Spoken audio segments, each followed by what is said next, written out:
Bismillahirrahmanirrahim. Assalamu alaikum. Dear students, I hope you people are fine. I am Saima Tanoli, your teacher for civics, and today we will be doing chapter number 2, in which we were doing the constitutional development. Constitution of 1956. This you have in your book on page number 26 to 30. But before you start listening to this lecture, please keep a register with you and note down the important points I am telling you. It will be easier for you this way. Otherwise, this constitutional development topic and constitutions, they are quite difficult. Before we start the Constitution of 1956, I will be giving a recap of the constitutional development that was, as we know, due to geographical factors of Pakistan, which caused a delay in the formulation of constitution. The country was divided into two unequal parts. The East Pakistan was one unit. It had more population than that of the west Pakistan. East Pakistan जो आपका बांग्लादेश है, इसकी population 55% थी, और west Pakistan which is today's Pakistan, इसकी population 45% थी. That means east Pakistan has a 5% more population. The west Pakistan consisted of 4 provinces and 12 states. Therefore the government dissolved all the provinces and states and merged them into a single province. Thus, on 14th October 1955, a new province of the West Pakistan came into being, जो आपका 1 Unit Act था. It composed of 12 divisions. The federation consisted of the East Pakistan and the West Pakistan. This cleared the hindrances which were being experienced in the way of representation. After the establishment of 1 unit of the West Pakistan, the task of the formulation of the constitution became easier to a great extent. The first Constituent Assembly had already done a lot in this connection. Chaudhry Muhammad Ali availed of the work already done and formulated such a formula which the second Constituent Assembly, consisting of all the political groups and provinces, express their consensus. इसको Mohammad Ali Bogra formula भी कहा गया, जिसके बाद आपकी first constitution सामने आई. The draft of the new constitution was presented in the assembly on 8th January 1956. It was approved on January 29th 1956 and implemented on 23rd March 1956. Now, what are the salient features of 1956 Constitution? Preamble. The preamble recognized the sovereignty of Allah over the entire universe. It included the Objectives Resolution of 1949. And at the same time, it focused that the President or the Prime Minister of Pakistan should be a Muslim. Name of the country. The most important feature of the constitution was to declare Pakistan an Islamic Republic of Pakistan as it had been achieved for Islam. Lengthy nature. 1 preamble and 234 articles divided into 13 parts and 8 schedules.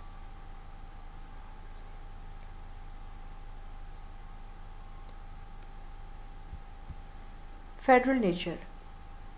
Provinces were given maximum autonomy with 94 subjects.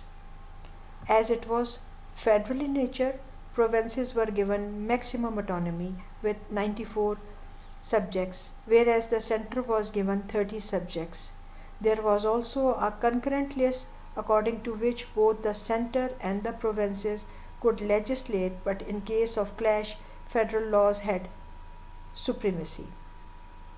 Remember this thing, that it was a written constitution and a flexible as well.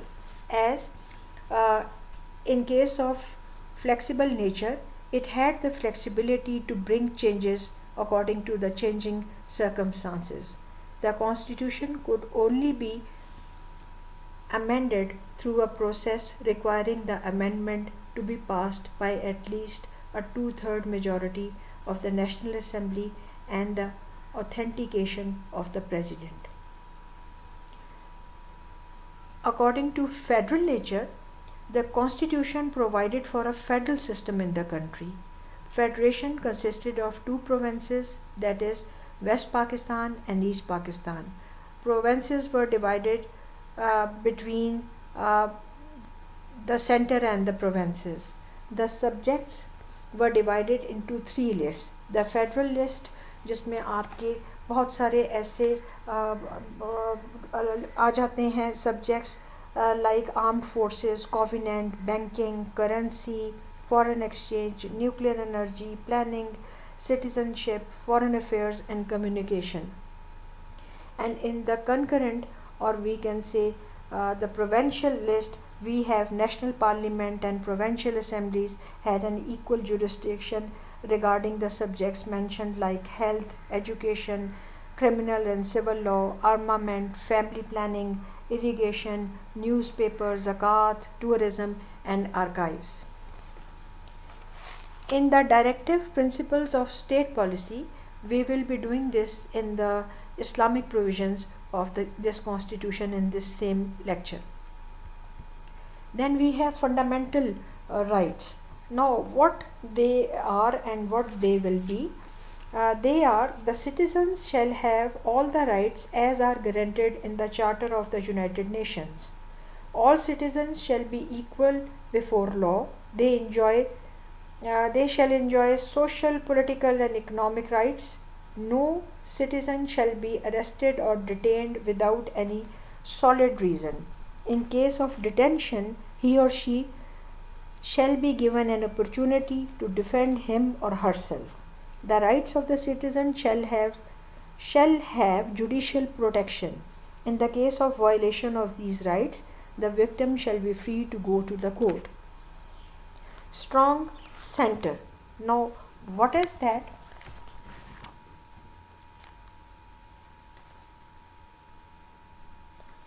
Due to two separate wings of the country, a strong center was advocated. Although maximum provincial autonomy was granted, yet provisions were there for control by the center over the administration and the legislation of the provinces. Your central government can make any kind of amendment or changes in the provincial legislation according to their wish and will, as they will be having a central government and it is strong enough to make decisions. Parliamentary system.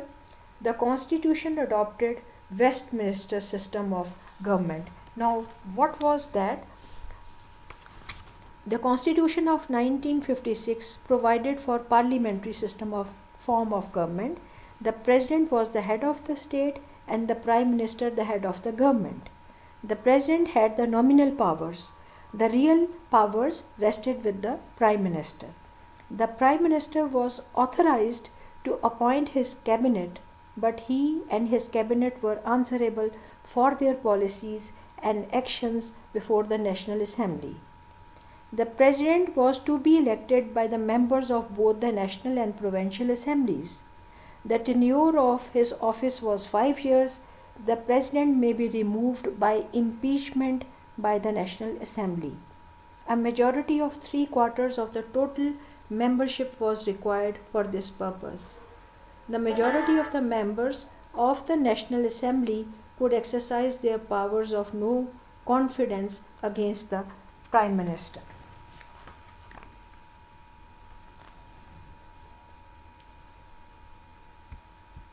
Universal Adult Franchise. It introduced a universal adult franchise without any qualification of property and education. By this principle, all citizens of Pakistan having attained the age of 21 were given the right of vote. Now it is 18 years. It was a bold step in a country where only 15% of population was literate at that time. Unicameral legislature. Now what is that? That is one house system. Bi means two, uni means one. Unlike many federal constitutions, it provided unicameral parliament, both at the center and the provinces, each with 310 members. It was to be called National Assembly. State languages.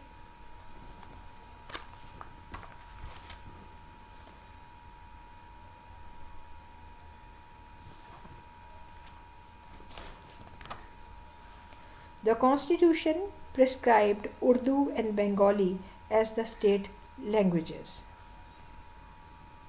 Position of courts. The Constitution of 1956 guaranteed independence of judiciary. आपकी अदलिया आज़ाद है. It empowered the Supreme Court and the High Courts to issue privilege orders.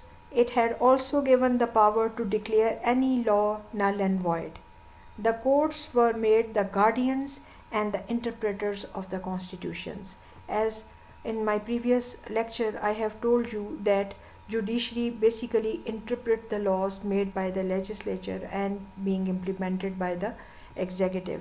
So जो आपकी constitution में laws आते हैं उसकी interpretation judiciary करती है. Now coming to the Islamic provisions, only a Muslim could be elected as the President of the Islamic Republic of Pakistan. एक मुसलमान ही जो है वो प्राइम मिनिस्टर बन सकता है या प्रेसिडेंट बन सकता है पाकिस्तान का. Directive principles of state policy declared that steps shall be taken to enable the Muslims to order their lives in accordance with the Holy Quran and Sunnah. The reason behind that is that the sole reason for the establishment of Pakistan was to live according to the injunctions of Islam. So these injunctions will be incorporated in the constitution. Teaching of Islamic principles and morality shall be made compulsory. As we are a Muslim state, we must be having a proper appropriate know-how of our religion and its instructions. Zakat, Awqaf and Masajid shall be properly organized. The state shall try to prevent prostitution, gambling and use of intoxicating drugs and alcohol. ऐसी वो चीज़ें जो हमारी moral values के against जाती हैं, they should be prohibited in the state of Pakistan. The President shall set up an organization of Islamic research and instruction. In that, various ulama from different research institutes or different educational institutes will be there to help us in making decisions on certain matters in which we have any kind of confusion. A commission will be established to bring all existing laws in conformity with Islamic commands. हमारे जो laws हैं, they should be having Islamic spirit in them, and that is important, and for that a commission will be established. So dear students, this is all for today. We have completed the salient features and the Islamic provisions of the 1956 constitution, which was our first constitution. I know it is very difficult and it's very challenging to study this way through online, but remember one thing, that where there is a will, there is a way. Inshallah, you will be successful in your studies, and try to do everything in time. Best of luck and stay safe at home. Allah Hafiz.